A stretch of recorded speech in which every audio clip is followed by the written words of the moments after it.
بسم اللہ الرحمن الرحیم۔ سامعین کرام، آپ سن رہے ہیں عمران سیریز کے سلسلے کا ایک اردو ناول پاور لینڈ کی تباہی، جس کے مصنف ہیں مظہر کلیم ایم اے، اور یہ اس سلسلے کی قسط نمبر 11 ہے۔ مجھے امید ہے آپ کو میری یہ کاوش پسند آ رہی ہوگی۔ آپ نے اگر ابھی تک میرا چینل کہانی گھر سبسکرائب نہیں کیا تو ابھی میرے چینل کو سبسکرائب کر کے بیل نوٹیفیکیشن آن کر لیجئے تاکہ آنے والی ہر نئی کہانی کی اطلاع بروقت آپ تک پہنچ سکے۔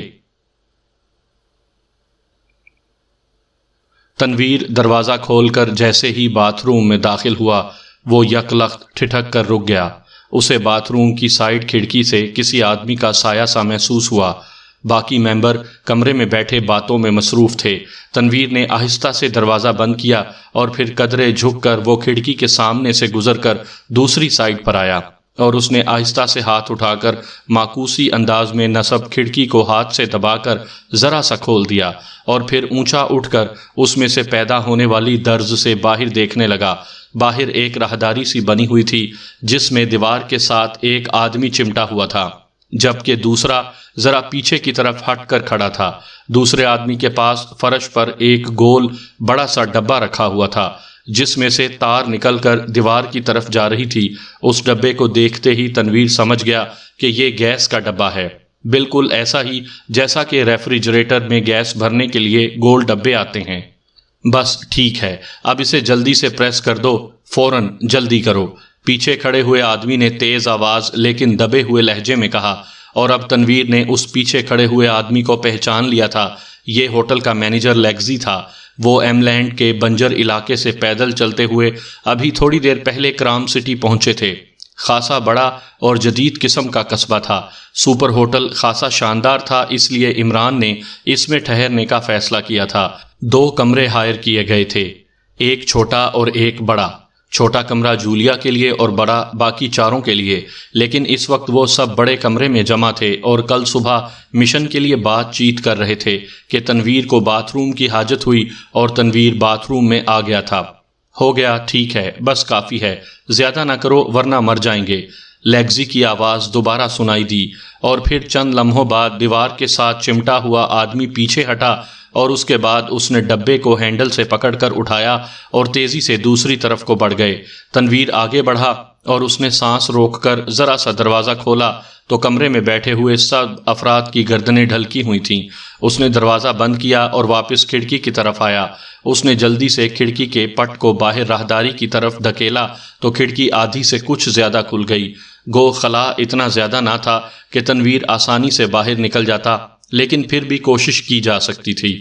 تنویر چاہتا تو کمرہ کراس کر کے پھر دروازے سے باہر چلا جاتا، لیکن تنویر جانتا تھا کہ انہوں نے ضرور دروازے کی نگرانی کر رکھی ہوگی، اور دوسری بات یہ بھی کہ اس کے لیے اتنا بڑا کمرہ سانس روک کر کراس کر جانا ہی مشکل تھا۔ اس لیے اس نے کھڑکی سے ہی باہر نکلنے کا فیصلہ کیا، اور پھر اس نے پہلے اپنی دونوں ٹانگیں باہر کو نکالیں اور آہستہ آہستہ جسم کو موڑتا ہوا چند لمحوں بعد وہ کھڑکی سے نکل کر باہر راہداری میں آ گیا۔ اس نے کھڑکی دوبارہ بند کی اور تیزی سے اسی طرف کو بڑھ گیا جدھر وہ دونوں افراد گئے تھے۔ راہداری آخر میں جا کر مڑ گئی تھی اور اس کے اختتام پر سیڑھیاں نیچے جا رہی تھیں۔ تنویر بڑے احتیاط بھرے انداز میں سیڑھیاں اترتا ہوا نیچے پہنچا تو یہاں ایک اور چھوٹی سی راہداری تھی جس کا اختتام ہوٹل کی بیرونی سمت کو ہوتا تھا۔ راہداری خالی پڑی ہوئی تھی۔ تنویر آہستہ آہستہ قدم بڑھاتا آگے بڑھا اور پھر اختتام پر پہنچ کر اس نے پہلے سر باہر نکال کر جھانکا تو یہ ایک کھلا برآمدہ تھا جس کی سائیڈ پر مینیجر کا دفتر تھا۔ برآمدے میں کافی لوگ آ جا رہے تھے۔ تنویر خاموشی سے باہر نکلا اور سیدھا مینیجر کے دروازے کی طرف بڑھ گیا۔ اس وقت اسے پہلی بار خیال آیا کہ وہ کمرے سے کوئی اسلحہ لے لیتا، لیکن پھر اس نے کاندھے جھٹکے اور دروازے کو دھکیل کر کھولتا ہوا اندر داخل ہو گیا۔ میں نے انہیں بے ہوش کر دیا ہے، باس کو بتا دینا۔ اندر داخل ہوتے وقت اس کے کانوں میں آواز پڑی۔ یہ آواز لیگزی کی تھی جو بڑی میز کے پیچھے کرسی پر بیٹھا تھا اور ٹیلی فون پر کسی سے بات کر رہا تھا۔ کون ہیں آپ؟ کیسے آئے؟ لیگزی نے تنویر کو اندر داخل ہوتے دیکھ کر چونک کر پوچھا اور جلدی سے ریسیور رکھ دیا۔ کس سے بات کر رہے تھے تم؟ تنویر نے انتہائی سنجیدہ لہجے میں کہا اور تیزی سے اس کی طرف بڑھ گیا۔ او تو تم بے ہوش نہیں ہوئے؟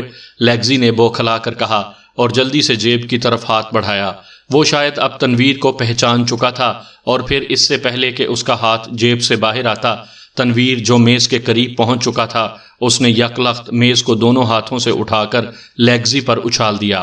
لیگزی کے حلق سے چیخ سی نکلی اور وہ بھاری میز کے نیچے دب گیا۔ تنویر تیزی سے گھوما اور سائیڈ میں پہنچ کر اس نے ایک ہاتھ سے میز کو واپس دھکیلا اور دوسرے لمحے اس نے کرسی میں پچکے ہوئے مینیجر کو گردن سے پکڑ کر پوری قوت سے دیوار کی طرف اچھالا، اور لیگزی جیسے ہی دیوار سے ٹکرا کر نیچے گرا، تنویر نے اس پر چھلانگ لگائی اور اس کی دونوں ٹانگیں پوری قوت سے لیگزی کے پہلو سے ٹکرائیں اور لیگزی کے حلق سے چیخ نکلی۔ تنویر کلا بازی کھا کر سیدھا ہوا اور دوسرے لمحے لیگزی اس کے دونوں ہاتھوں پر اٹھتا ہوا فضا میں گھوما اور پھر ایک زوردار دھماکے سے فرش پر گرا۔ تم چوہے کے بچے چھپ کر وار کرتے ہو، تنویر نے بری طرح غراتے ہوئے کہا، اور اس نے پوری قوت سے لات گھما کر لیگزی کی پسلیوں میں مارنی چاہی، لیکن اس بار وہ مار کھا گیا۔ لیگزی اس کی لات گھومنے سے پہلے ہی یک لخت اچھلا اور پھر تنویر کو ہمراہ لیے نیچے فرش پر گرا۔ نیچے گرتے ہی اس نے پوری قوت سے تنویر کی ناک پر ٹکر مارنی چاہی، لیکن تنویر نے نہ صرف اپنا سر بجلی کی سی تیزی سے ایک طرف کیا، بلکہ اس نے یک لخت دونوں ٹانگوں کی مدد سے اسے اپنے سر کے اوپر سے دوسری طرف سے الٹ دیا، اور پھر اس طرح اچھل کر اٹھا کہ جیسے اس کے جسم میں ہڈیوں کی جگہ سپرنگ لگے ہوئے ہوں۔ اس کی آنکھوں سے شعلے سے نکلنے لگے تھے۔ اٹھ کر کھڑے ہوتے ہی وہ بجلی کی سی تیزی سے جھکا اور اس نے اپنا وہی مخصوص داؤ استعمال کیا۔ لیگزی کی دونوں ٹانگیں پکڑ کر وہ کسی مینڈک کی طرح آگے کو اچھلا اور اس کے دونوں پیر لیگزی کے کندھوں کے آگے آئے، اور ساتھ ہی اس نے اپنے جسم کا پورا زور لیگزی کے سر کی طرف اٹھی ہوئی ٹانگوں پر ڈال دیا۔ کھٹاک کھٹاک کی یکے بعد دیگرے 2-3 آوازیں ابھریں اور لیگزی کے حلق سے اس قدر خوفناک چیخ نکلی کہ جیسے اس کی روح نکل رہی ہو۔ اس کا چہرہ اور جسم ایک لمحے میں پسینے سے اس طرح بھیگ گیا جیسے اسے کسی تالاب میں ڈبکی دے دی گئی ہو۔ اس کی ریڑھ کی ہڈی کے کئی مہرے کھسک گئے تھے، اس کا جسم ڈھیلا پڑ گیا تھا، وہ بے ہوش ہو چکا تھا۔ تنویر اس کے بے ہوش ہوتے ہی اچھل کر پیچھے ہٹا تو لیگزی کی دونوں ٹانگیں بے جان ہو کر ایک دھماکے سے نیچے فرش پر گر گئیں۔ تنویر نے ایک طویل سانس لیا اور پھر وہ تیزی سے پیچھے ہٹتا ہوا بیرونی دروازے کی طرف بڑھ گیا۔ اس نے دروازہ کھول کر باہر جھانکا تو اتفاق سے اس وقت برآمدہ خالی تھا۔ وہ تیزی سے واپس پلٹا، اس نے جھک کر لیگزی کو اٹھا کر کاندھے پر لادا اور دوبارہ دروازے کی طرف آ گیا۔ اسی لمحے اس نے ہال کمرے سے ایک آدمی نکل کر برآمدے میں سے ہوتا ہوا باہر جاتے دیکھا۔ وہ ایک لمحے کے لیے دروازے میں ہی رکا رہا۔ جب وہ آدمی آگے بڑھ گیا تو وہ بجلی کسی تیزی سے باہر آیا، اور پھر جیسے بجلی چمکتی ہے اس طرح انتہائی تیزی سے دوڑتا ہوا وہ برآمدہ کراس کر کے چھوٹی راہداری میں داخل ہو گیا۔ اس کے بعد سیڑھیاں چڑھ کر وہ پچھلی راہداری میں سے گزر کر دوبارہ باتھ روم کی کھڑکی کے پاس پہنچ گیا۔ اس نے کھڑکی کو اوپر اٹھایا اور پھر بے ہوش لیگزی کے جسم کو کھڑکی میں گھسیڑ کر اندر پھینک دیا۔ لیگزی ایک دھماکے سے دوسری طرف جا گرا تو تنویر نے کھڑکی کے اوپر والے حصے کو پکڑ کر پہلے اپنی دونوں ٹانگیں اندر کیں اور پھر آہستہ آہستہ وہ دوسری طرف اتر گیا۔ اس کے پیر نیچے فرش پر پڑے ہوئے لیگزی کے جسم پر ٹک گئے۔ تنویر نے اپنا اوپر والا جسم اندر کی طرف کر کے چھلانگ لگائی اور اچھل کر فرش پر کھڑا ہو گیا۔ لیگزی اسی طرح بے ہوش پڑا ہوا تھا۔ تنویر کمرے کے دروازے کی طرف بڑھا اور اس نے سانس روک کر دروازہ کھولا تو اس کے ساتھی اسی طرح بے ہوش پڑے ہوئے تھے۔ تنویر آگے بڑھا اور اس نے جلدی سے پچھلی راہداری میں کھلنے والی بڑی کھڑکی کے سامنے پڑے پردے ہٹا دیے اور پھر کھڑکی کے پٹ کھول دیے۔ اس کے بعد اس نے آہستہ سے سانس لیا۔ اسے کوئی بو وغیرہ محسوس نہ ہوئی تو اس نے پورا سانس لیا۔ اس کے بعد وہ عمران کی طرف بڑھا جو اسی طرح کرسی پر بیٹھا ہوا تھا اور اس کی گردن ڈھلکی ہوئی تھی۔ تنویر چند لمحے کھڑا سوچتا رہا کہ انہیں کس طرح ہوش میں لایا جائے۔ ظاہر ہے انہیں کسی زود اثر گیس کی مدد سے بے ہوش کیا گیا تھا، اس لیے وہ عام حالات میں تو اس وقت تک ہوش میں نہ آ سکتے تھے جب تک اس گیس کا توڑ ان کے جسموں میں داخل نہ کیا جائے، لیکن یہاں اس کا توڑ حاصل کرنے کا کوئی موقع نہ تھا، اس لیے اس نے عمران والا حربہ ہی استعمال کرنے کا پروگرام بنایا۔ اسے معلوم تھا کہ عمران کی قوت مدافعت انتہائی تیز ہے، اس لیے وہ یقیناً ہوش میں آ جائے گا۔ اس نے عمران کا منہ اور ناک دونوں ہاتھوں سے بند کیا، انہیں خوب مضبوطی سے دبائے رکھا۔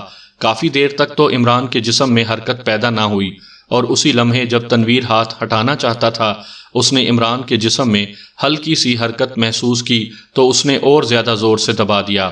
چند لمحوں بعد عمران کا سینہ پھولنے لگا تو تنویر نے ہاتھ ہٹا دیے اور عمران نے ایک جھٹکے سے آنکھیں کھول دیں۔ اس کی آنکھیں کبوتر کے خون کی طرح سرخ ہو رہی تھیں۔ دوسرے لمحے عمران نے ایک طویل سانس لیا اور پھر ایک جھٹکے سے اٹھ کھڑا ہوا۔ ایلنم 0 کی خوشبو ہے، عمران نے ناک سکوڑتے ہوئے ادھر ادھر دیکھتے ہوئے بڑبڑا کر کہا۔ ہاں، کوئی زود اثر گیس ہے، تنویر نے مسکراتے ہوئے کہا۔ او تم تو ٹھیک کھڑے ہو، کیا ہوا؟ بس مجھے ایک لمحے کے لیے خوشبو محسوس ہوئی اور دوسرے لمحے دماغ پر اندھیرا۔ یہ کس نے کیا ہے؟ عمران نے چونک کر تنویر اور دوسرے ساتھیوں کی طرف دیکھتے ہوئے کہا، اور تنویر نے اسے باتھ روم میں جا کر سایہ محسوس کرنے سے لے کر مینیجر کو بے ہوش کر کے واپس لے آنے تک ساری تفصیلات سنا دیں۔ Very good Tanveer, very good, تم نے آج واقعی پوری ٹیم کو موت کے منہ سے بچا لیا ہے۔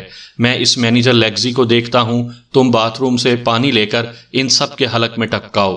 ایلنم 0 کا توڑ پانی ہی ہے، عمران نے کہا اور خود تیزی سے باتھ روم کی طرف بڑھ گیا۔ تنویر اس کے پیچھے تھا۔ عمران نے فرش پر پڑے ہوئے بے ہوش مینیجر کو دونوں ٹانگوں سے پکڑا اور گھسیٹتا ہوا باہر کمرے میں لے آیا، جبکہ تنویر نے پانی کا جگ بھرا اور واپس کمرے میں آ گیا۔ تنویر ٹھہرو، یہ کام میں کر لوں گا، تمہارا قد و قامت اور جسم اس لیگزی جیسا ہے، تم میک اپ باکس لے کر اس کا میک اپ کر لو اور اس کا لباس پہن کر دفتر میں جا بیٹھو۔ تمہارا نام لیگزی ہے، تم اس ہوٹل کے مالک بھی ہو اور مینیجر بھی۔ اس کا تعلق یقیناً پاور لینڈ کے ہیڈ کوارٹر سے ہے اور یہ انہی کو اطلاع دے رہا ہوگا۔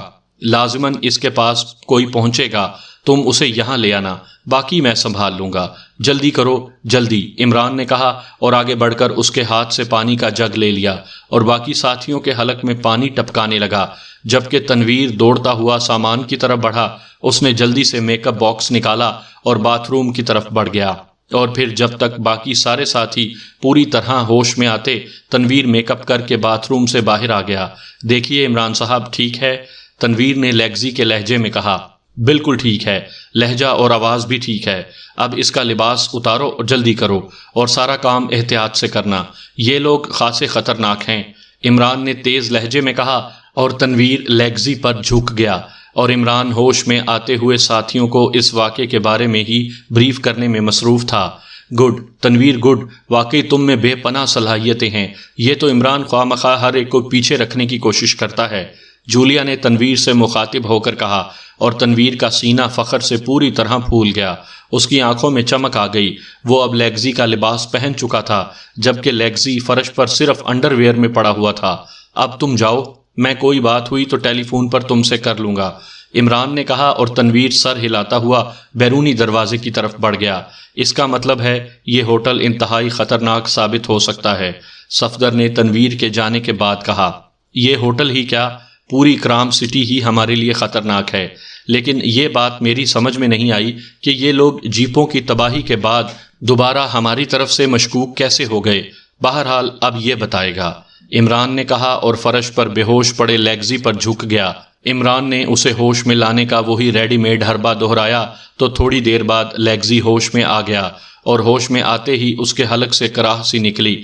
اس نے کراہتے ہوئے اٹھنے کی کوشش کی، لیکن سوائے سر ہلانے کے وہ اپنے باقی جسم کو حرکت نہ دے سکا۔ سنو لیگزی، اب تم قیامت تک اسی حالت میں رہو گے، معذور اور بے بس، اور تم جانتے ہو کہ تمہارے معاشرے میں معذور اور بے بس افراد کے ساتھ کیا سلوک کیا جاتا ہے، ان کے حلق میں پانی کے چند قطرے بھی کوئی نہیں ٹپکاتا، اور تم سسک سسک کر بھوک اور پیاس سے دم بھی توڑ دو گے تو تمہاری طرف کوئی مڑ کر بھی نہیں دیکھے گا، لیکن اگر میں چاہوں تو تمہاری ریڑھ کی ہڈی کے مہرے دوبارہ ایڈجسٹ کر سکتا ہوں اور تم ایک بار پھر پہلے کی طرح چست چالاک لیگزی بن سکتے ہو۔ بولو تم کیا چاہتے ہو؟ تمہارے جواب پر تمہاری آئندہ زندگی کا انحصار ہے، عمران نے انتہائی سنجیدہ لہجے میں کہا۔ مجھے ٹھیک کرو، فار گاڈ سیک ٹھیک کر دو، میں اس طرح مرنا نہیں چاہتا، یا پھر مجھے گولی مار دو، لیگزی نے بری طرح سر پٹکتے ہوئے کہا۔ اس کا چہرہ تکلیف کی شدت سے مسخ ہو جانے کے قریب ہو چکا تھا۔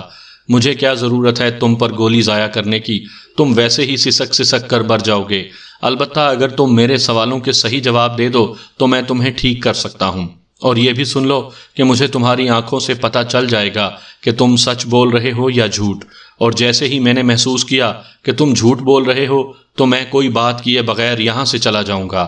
اس کے بعد تمہارے ساتھ جو گزرے گی وہ تم بہتر سمجھ سکتے ہو۔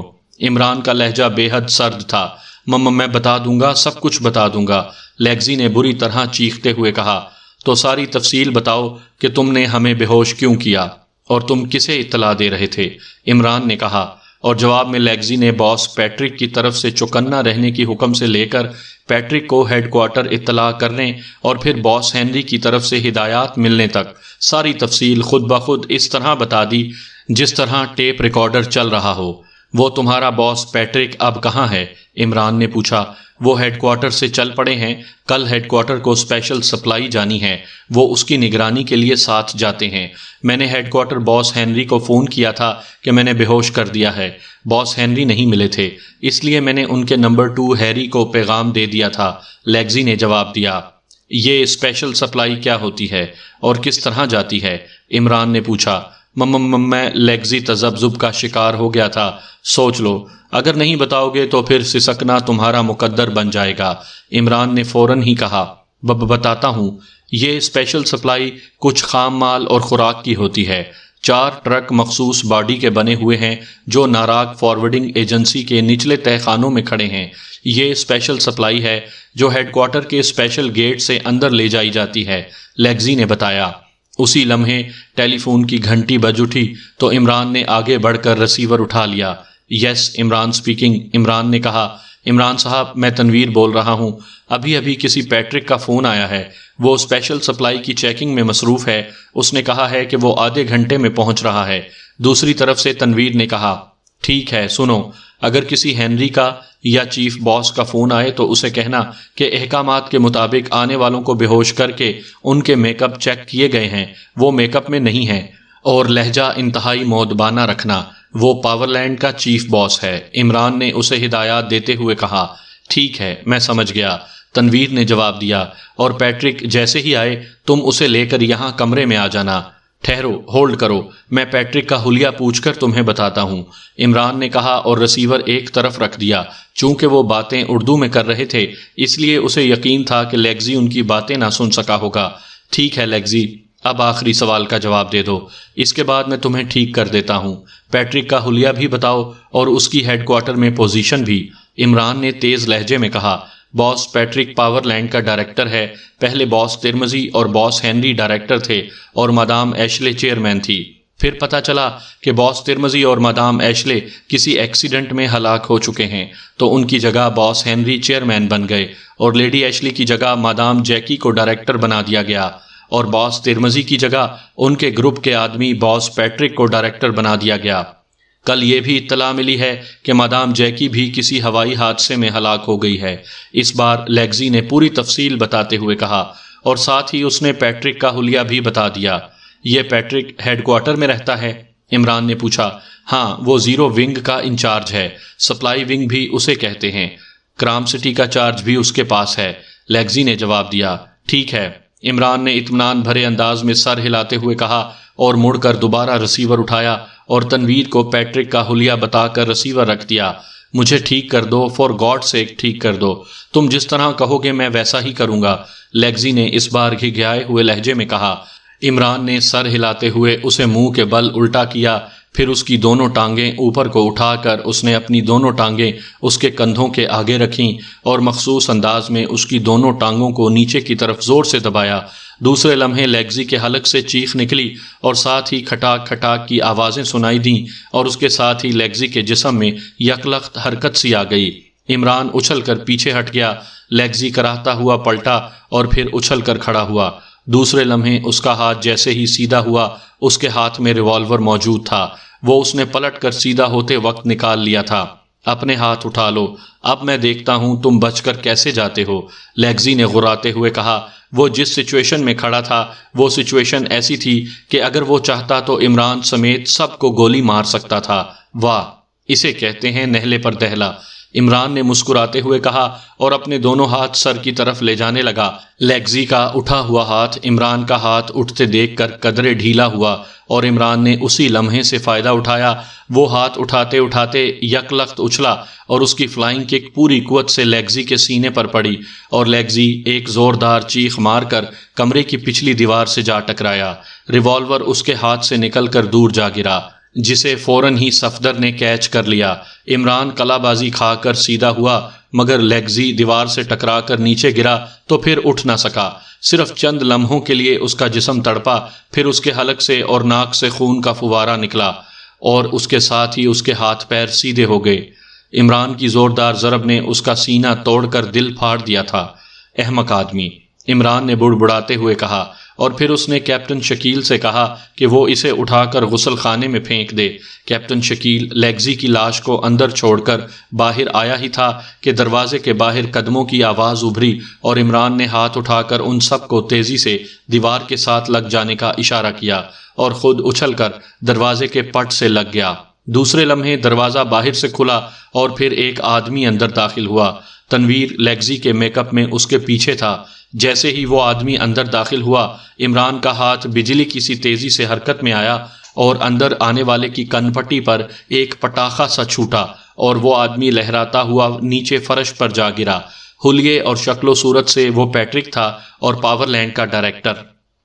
تنویر، تم واپس جاؤ، میں اسی کے میک اپ میں وہیں آ رہا ہوں، عمران نے پیٹرک کے نیچے گرتے ہی تنویر سے کہا، اور تنویر اسی لمحے دروازے سے ہی واپس گھوم گیا۔ پیٹرک کنپٹی پر مخصوص انداز میں بھرپور ضرب کھا کر بے ہوش ہو چکا تھا۔ میں اس کا میک اپ کروں گا اور پھر ہم یہاں سے اسپیشل سپلائی کی جگہ پر پہنچیں گے۔ اس کے بعد ہماری اسپیشل سپلائی پاور لینڈ کے ہیڈ کوارٹر میں داخل ہوگی، اس لیے سب لوگ تیار ہو جاؤ، میں اس کا میک اپ کرتا ہوں، عمران نے کہا اور تیزی سے باتھ روم کی طرف بڑھ گیا جدھر تنویر میک اپ کا سامان چھوڑ آیا تھا۔ یس سر، لیگزی بول رہا ہوں، ہلکی سی کلک کی آواز سنائی دیتے ہی لیگزی کی آواز سنائی دی۔ اس گروپ کا کیا ہوا؟ تم نے رپورٹ دی تھی کہ انہیں بے ہوش کر دیا گیا ہے، ہنری نے اشتیاق آمیز لہجے میں پوچھا۔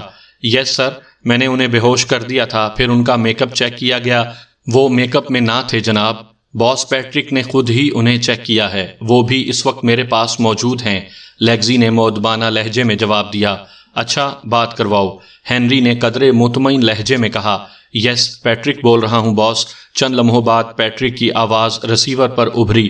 پیٹرک، تم نے تسلی کر لی ہے؟ ہنری نے قدرے طنزیہ لہجے میں کہا۔ یس باس، میں نے خود تسلی کر لی ہے، وہ میک اپ میں نہیں ہیں اور نہ ہی ان کے سامان سے ایسی کوئی مشکوک چیز برآمد ہوئی ہے، ان کے کاغذات بھی درست ہیں اور سیاحوں کے ہی ہیں، پیٹرک نے مؤدبانہ لہجے میں جواب دیا۔ میں نے تمہیں کہا نہیں تھا کہ میں نے خود L-64 ہیلی کاپٹر کے ذریعے ان کا خاتمہ کر دیا ہے، اور تم جانتے ہو کہ L-64 ناقابل شکست ہے۔ جب تم نے پہلی بار مجھے رپورٹ دی تھی تب بھی مجھے یقین تھا کہ یہ وہ لوگ نہیں ہو سکتے۔ ہاں، اگر ایک آدھ آدمی ہوتا تو شاید وہ کسی نہ کسی طرح بچ گیا ہوگا، لیکن سارے کے سارے صحیح سلامت ہوں یہ ناممکن تھا۔ بہرحال تسلی ہو گئی، یہ اچھا ہے۔ اب تم اسپیشل سپلائی لے کر آؤ، اس کے بعد مادام جیکی کی جگہ تیسرا ڈائریکٹر چننے کے لیے میں میٹنگ کال کرنا چاہتا ہوں، ہنری نے انتہائی مطمئن لہجے میں کہا۔ یس باس، میں کل صبح پہنچ جاؤں گا، ویسے ایک درخواست ہے اگر قبول فرمائیں تو، پیٹرک نے کہا۔ درخواست؟ کیسی درخواست؟ ہنری نے چونک کر پوچھا۔ باس، ناراک میں میری ایک فرینڈ ہے، باربرا، وہ آج کل کرام سٹی آئی ہوئی ہے، اگر آپ اجازت دیں تو اسے میں ہیڈ کوارٹر لے آؤں، صرف چند دن رہ کر چلی جائے گی، پیٹرک نے بڑے عاجزانہ لہجے میں کہا۔ باربرا، یہ کون ہے؟ پہلے تو تم نے اس کا کبھی ذکر نہیں کیا، ہنری نے چونکتے ہوئے کہا۔ باس، اس کے بغیر میں اپنے آپ کو بے حد تنہا محسوس کرتا ہوں، میں نے اسے ناراک سے بلوایا تھا کہ چلو ملاقات ہو جائے گی، اب وہ آ گئی ہے باس، انتہائی بے ضرر اور عام سی عورت ہے، اگر آپ اجازت دے دیں تو وہ ہیڈ کوارٹر میں میرے پاس 2-4 روز رہ لے گی، اس کے بعد میں اسے واپس بھیج دوں گا، ہر قسم کی ذمہ داری میری ہوگی باس، پیٹرک نے کہا۔ لیکن تمہیں تو معلوم ہے کہ ہیڈ کوارٹر میں کوئی غیر متعلق آدمی داخل نہیں ہو سکتا، اور پھر اب تو میں نئے ڈائریکٹر کے لیے اسپیشل میٹنگ کال کرنا چاہتا ہوں، ہنری نے تذبذب بھرے لہجے میں کہا۔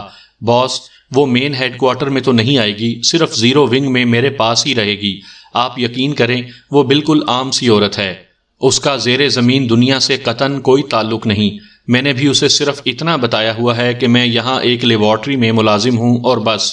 ویسے میں مین میٹنگ کال کرنے کی بھی ضرورت نہیں، آپ جسے چاہیں ڈائریکٹر نامزد کر دیں، پیٹرک نے کہا. لیکن تم ڈائریکٹر ہو، تم ہو سکتا ہے کوئی اعتراض کرو، ہنری نے کہا. باس، جب آپ مجھ پر اتنے مہربان ہیں تو پھر میں نے کیا اعتراض کرنا ہے؟ میں تو آپ کا احسان مند ہوں اور رہوں گا، پیٹرک نے کہا، اور ہنری کے لبوں پر بے اختیار مسکراہٹ آ گئی. تو پھر تمہیں کوئی اعتراض نہیں، میں جسے چاہوں نامزد کر دوں، ہنری نے کہا.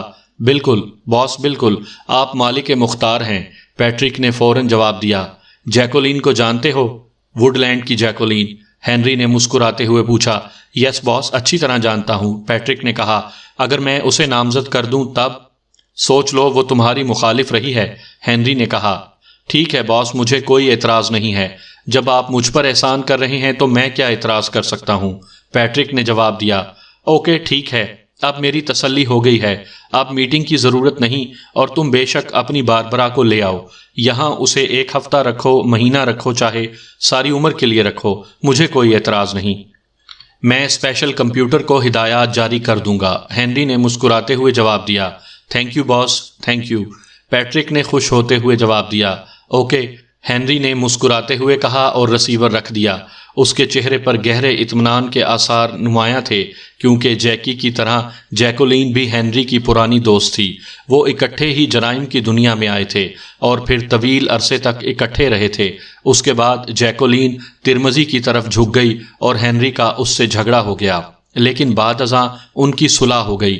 لیکن اس دوران ہنری جیکی کی طرف مائل ہو چکا تھا، اس لیے اس نے جیکی کو ڈائریکٹر بنا کر ہیڈ کوارٹر بلوا لیا. لیکن اب جیکی کی موت کے بعد اس کی نظر انتخاب جیکولین پر پڑی. لیکن صرف ایک مشکل تھی کہ جیکولین اور پیٹرک ایک دوسرے کے جانی دشمن تھے، اور پیٹرک بہرحال ڈائریکٹر تھا. اگر اس کا ووٹ خلاف چلا جاتا تو جیکولین ڈائریکٹر نہ بن سکتی تھی. آج یہ مسئلہ بھی حل ہو گیا تھا. پیٹرک نے اپنی دوست باربرا کو ہیڈ کوارٹر لے آنے کے چکر میں اعتراض ختم کر دیا. اس طرح ہنری نے ایک تیر میں دو نشانے کر لیے تھے. پیٹرک بھی احسان مند ہو گیا اور جیکولین بھی ہیڈ کوارٹر آ جائے گی. اس نے دوبارہ ریسیور اٹھایا اور ہیری کو ہدایات جاری کی کہ زیرو ونگ اسپیشل کمپیوٹر میں یہ فیڈ کر دیا جائے کہ باس پیٹرک کے ساتھ ایک عورت ہیڈ کوارٹر میں آئے گی جس کا نام باربرا ہے، اسے اندر آنے کی اجازت دے دی جائے. اور پھر ریسیور رکھ کر اس نے اطمینان سے ایک سائڈ پر پڑی ہوئی کتاب اٹھا لی تاکہ اس کا مطالعہ کر سکے. ناراک فارورڈنگ ایجنسی کی عمارت خاصی بڑی اور شاندار تھی. وہاں بڑے سے ہال کمرے میں 10 کے قریب ٹرک کھڑے تھے، جبکہ ایک سائڈ پر ایک شیشے کا کیبن موجود تھا جس کے دروازے پر مینیجر کی تختی لگی ہوئی تھی. سرخ رنگ کی مخصوص جیپ بلڈنگ کے سامنے آ کر رکی اور پھر اس میں سے عمران نیچے اترا. اس کے ساتھ جولیا تھی جو اس وقت ایک اور میک اپ میں تھی. جولیا نے انتہائی بھڑکدار لباس پہن رکھا تھا اور اس کے چہرے پر ایسا میک اپ تھا جیسے عام طور پر نچلے درجے کی عورتیں زیبائش کے لیے کرتی ہیں. عمران اس وقت پیٹرک کے میک اپ میں تھا. اس نے کشمشی رنگ کا سوٹ پہن رکھا تھا اور اس کے کالر ہول میں سرخ رنگ کا پلاسٹک کا بنا ہوا پھول لگا ہوا تھا. جیپ سے نیچے اتر کر عمران نے جولیا کا ہاتھ بڑی بے تکلفی سے پکڑا اور مینیجر کے کمرے کی طرف بڑھ گیا. جولیا اس طرح نخرے سے چل رہی تھی جیسے وہ حسینہ عالم ہو اور اس وقت حسینہ عالم کا چیلنج جیت کر باہر پبلک میں آ رہی ہو. عمران بار بار بڑی میٹھی نظروں سے جولیا کو دیکھتا اور جولیا بھی مسکرا کر اسے دیکھتی اور پھر سر جھٹک کر آگے بڑھ جاتی. ہال کمرے میں موجود افراد عمران اور جولیا دونوں کو بڑی دلچسپ نظروں سے دیکھ رہے تھے اور ان کے لبوں پر ہلکی سی مسکراہٹ تھی. لیکن عمران اور جولیا ان کی پرواہ کیے بغیر مینیجر کے کیبن کی طرف بڑھتے گئے. عمران نے کیبن کا دروازہ کھولا اور اندر داخل ہو گیا. جولیا اس کے پیچھے تھی. سامنے بڑی میز کے پیچھے ایک ادھیڑ عمر آدمی بیٹھا ہوا تھا. وہ پیٹرک کو اندر داخل ہوتا دیکھ کر احتراماً اٹھ کھڑا ہوا. آپ آ گئے باس، مینیجر نے مؤدبانہ لہجے میں کہا.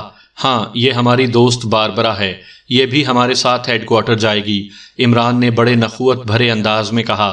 یس باس، مینیجر نے جولیا کے سامنے احتراماً سر جھکاتے ہوئے کہا. سپلائی تیار ہے؟ عمران نے پوچھا. یس باس، بالکل تیار ہے، آئیے معائنہ کر لیجئے، میں آپ کا ہی انتظار کر رہا تھا. مینیجر نے کہا اور عمران نے سر ہلا دیا۔ مینیجر نے مڑ کر اپنی پشت پر موجود الماری کے پٹ کھولے اور اندر ہاتھ کر کے کوئی بٹن دبایا تو الماری تیزی سے ایک طرف کھسک گئی۔ اب دوسری طرف نیچے جاتی ہوئی سیڑھیاں دکھائی دینے لگی تھیں۔